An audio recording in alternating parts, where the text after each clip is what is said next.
Le sport, ce sont aussi les Jeux Olympiques à Paris à partir du 26 juillet, suivis et même animés de près début août par 5 Réunionnais en insertion professionnelle.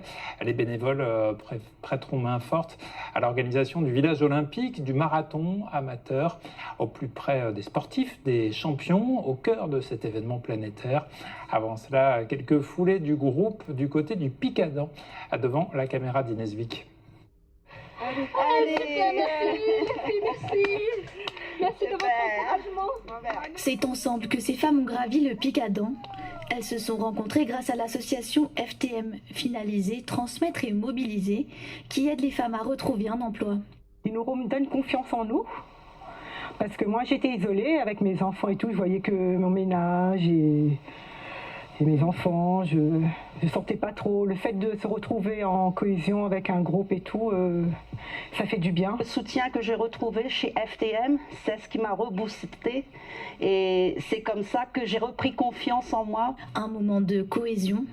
Courage, courage, on y va, ça brûle.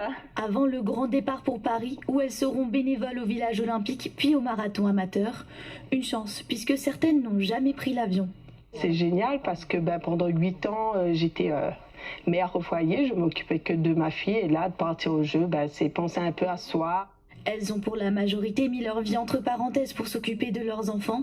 Certaines sont mères célibataires, mais ces femmes ont toutes le même objectif, retrouver un emploi et profiter de cette expérience olympique. On avait eu l'idée d'organiser des sorties comme ça, c'était pour favoriser un petit peu les liens d'équipe, construire un petit peu la confiance, parce que c'est vrai que quand les femmes sont arrivées, elles ne se connaissaient pas du tout. Coût du projet, 25 000 € financés par l'État. Bénévole aux Jeux Olympiques, c'est aussi une ligne sur le CV pour ces femmes en insertion professionnelle.